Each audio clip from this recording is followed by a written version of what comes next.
диабеті дегеніміз организмнің қандағы глюкозаны жасушаларға тасымалдауының бұзылуының нәтижесінде пайда болатын ауру. Қант диабеті кезінде глюкоза маңызды рөл атқарады. Глюкозаның қалыпты қандағы мөлшері 3,3-5,5 болады. Қалыпты жағдайда қандағы глюкоза тіндерге тасымалдана отырып, тіндерді энергиямен қамтамасыз етеді. Бірақ та қант диабеті кезінде қандағы глюкозалардың тіндерге тасымалдануының бұзылыстарының нәтижесінде клеткада энергетикалық аштық болады, яғни энергияның төмендеуі болады. Осыны реттейтін, бізде қандағы глюкозаның деңгейін реттейтін және жасушаларға енуін реттейтін ұйқы безінде орналасқан Лангерганс аралшықтары болып табылады.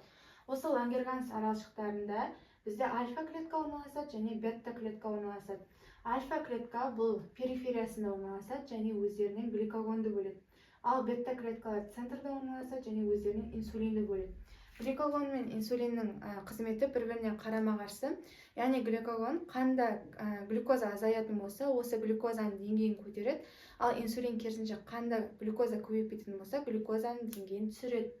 Енді қант диабетінің кезінде осы екі гормонның ішінде маңыздысы инсулин болып табылады. Бірақ гликогонның да қызметін айта кеткен жөн. Яғни гликогон кезінде бізде гормоны көп бөлінген кезде бауырда гликоген глюкозаларға ыдырайды. Соның нәтижесінде қанда глюкоза көбейеді. Ал инсулин кезінде бізде қанда инсулин болады. Сонымен қатар инсулин тәуелді тін болады. Инсулинге тәуелді тін инсулиндік рецептордан, жасушаның мембранасынан және жасушаның ішінде орналасқан глюкоза тасымалдаушыдан тұрады. Осы қандағы инсулин жасуша мембранасында орналасқан инсулиндік рецептормен байланысады. Осы кезде глюкоза тасымалдаушы жасуша мембранасына қарай жақындайды. Ал екеуі байланысқан кезде глюкоза тасымалдаушы мембраналарда орналасып, ода арналар түседі. Осы арналар арқылы қанда орналасқан глюкоза тіннің ішіне кіре бастайды. Енді қант диабетін біз бірінші типті және екінші типті қант диабеті деп бөлеміз. Бірінші типті қант диабеті кезінде ол 10% жағдайда кетеді және инсулинге тәуелді болады. Ал неге инсулинге тәуелді деп аталатыны себебі ол кезде инсулин мүлдем болмайды. Ал екінші типті қант диабеті кезінде ол 90% жағдайда кетеді және инсулинге тәуелсіз. Яғни бұл кезде инсулиннің жетіспеушілігі салыстырмалы түрде болады. Ал бірінші типте ол абсолютті түрде жоқ болады. Енді бірінші типті қант диабетіне келетін болсақ, бұл клеткалық иммундық жауаптың әсерінен болады. Бұл кезде Т клетка генетикалық түрде дефектке ұшырайды. Генетикалық дефектке ұшырағандықтан ол өзінің аутотолеранттылығын ұстай алмайды, яғни сақтай алмайды. Аутотолеранттылығы бұзылғанның нәтижесінде ол антигендерге шабуыл жасайды. Бұл антигендер полисахаридті немесе липидті кішкентай белоктар. Бірақ ол біздің дене жасушамыздағы антигендер болып табылады. Яғни ұйқы безіне шабуыл жасап, бета клеткаларының антигендеріне қарсы әсер етеді. Ал бета клеткаларының антигендерін зақымдайтын болса, біз білеміз, бета клеткалар өзінен инсулинді бөледі. Сондықтан да инсулиннің бөлінуі бұзылып, инсулин төмендеп кетеді. Ал инсулин төмендейтін болса, қанда орналасқан инсулин рецепторымен байланыса алмайды да, глюкоза тасымалдаушы мына жерде арна түспейді. Соның нәтижесінде глюкоза тінге кірмейді. Соның нәтижесінде қандағы глюкозаның деңгейі көтеріледі. Яғни инсулин деңгейі төмендейтін болса, глюкозаның деңгейі жоғарылайды. Бұл бірінші типті қант диабетінің механизмі. Енді клиникалық көрінісіне келетін болса, 4 негізгі клиникалық көрінісін ажыратамыз. Ол біріншісі полифагия, яғни тамаққа тоймау, екіншісі гликозурия, үшіншісі полиурия, төртіншісі полидипсия. Яғни рет-ретімен осылай болады. Полифагия кезінде қалай болады? Яғни қанда глюкоза көбейіп жатыр, бірақ ол клеткаларға өтуі бұзылып жатыр. Клеткаларда энергетикалық аштық. Сондықтан да май тіні липолизге, яғни ыдырауға ұшырайды да, майлар ыдырайды. Яғни триглицеролға және май қышқылдарына ыдырайды. Соның нәтижесінде адам салмағын жоғалтады, сонымен қатар тамаққа тоймаушылық болады. Оны полифагия деп атаймыз. Келесі, енді қандағы глюкозаның деңгейі көбейгендіктен гипергликемия болады. Гипергликемия соның нәтижесінде бүйрек арқылы олардың сүзілуі бұзылады, яғни шамасыздығы болып жатыр бүйректің. Соның нәтижесінде гликозурия несеппен бірге глюкозаның шығарылуы жүреді. Үшіншісі бізде полиурия. Полиурия бұл несептің деңгейінің көбеюі, мөлшерінің көбеюі. Бұл кезде глюкоза бізде осмостық белсенді зат.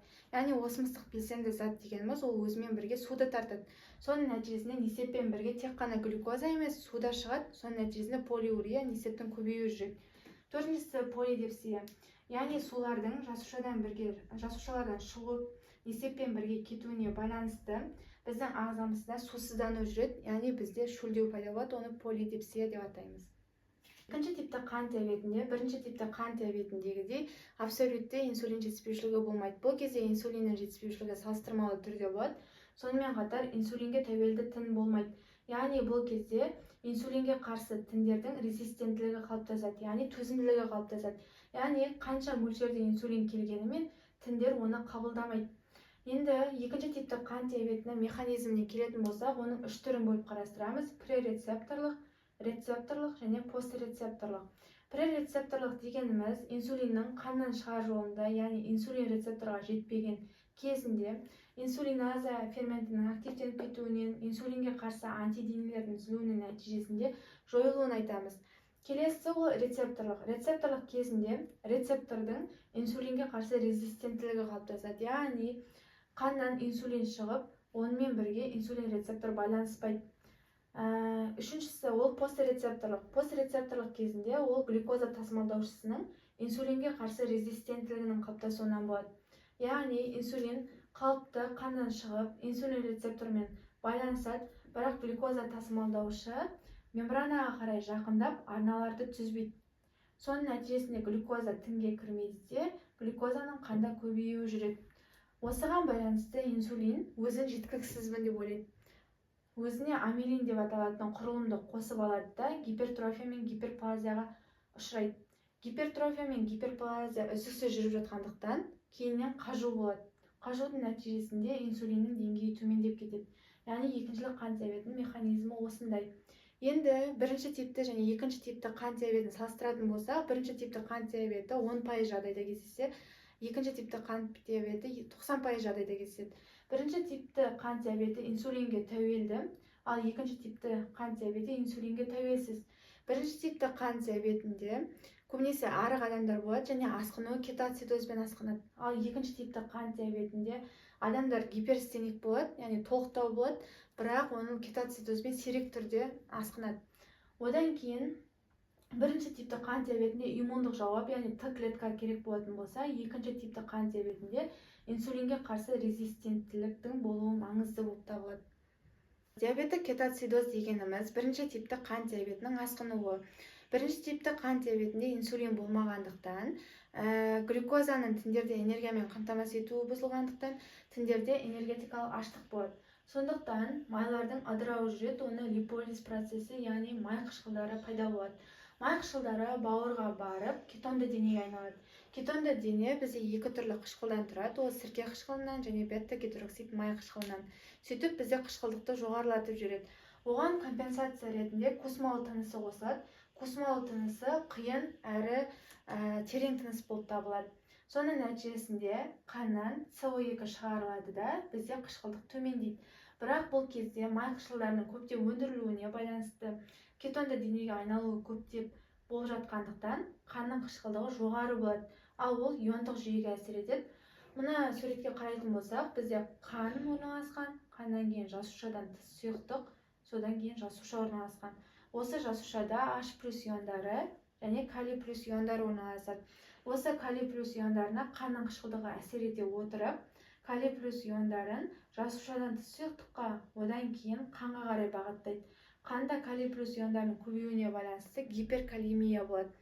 Осы жүйеге қарсы бағытта инсулин натрий-калий атефазаны активтейді. Натрий-калий атефазаны активтеген кезде калий қайтадан жасушаға енуін қамтамасыз етеді. Бірақ та бұл қан диабетінің бірінші типі болғандықтан инсулин мүлдем жеткіліксіз болады. Сондықтан да калийдің қайтадан клеткаға енуі болмайды. Соның нәтижесінде гиперкалемия болады, бірақ клеткада, яғни тінімізде калий аз болады. Бұның нәтижесінде аритмия дамиды. Диабеттік кетоацидоз кезі стресс кезінде де болады. Стресс кезінде адреналиннің көп бөлінуінің нәтижесінде, одан гликогонның көп бөлінуінің нәтижесінде қанда сахар, яғни глюкозалар көбейіп кетеді. Оған инсулинотерапиямен әсер еткеннің өзінде сахар басып кететін болып табылады және 4 клиникалык көрүнүшүн кайтадан берет. Яғни ол мана айтып кеткеніміздей полифагия, гликозурия, полиурия және полидипсия. Енді осы гликогон басып кетті, глюкоза көбейді, бірақ олардың тіндерге қайтадан баруы бұзылғандықтан, тіндерде энергетикалық аштық болғандықтан, май қышқылдарының қайтадан түзілуі, май қышқылдарының кетонды денелердің қайтадан түзілуі, содан ауыздан ацетон иісі шығады. Және де жүрек айну, құсу, сонымен қатар психикалық бұзылыстар, жедел ми ісігі дамиды.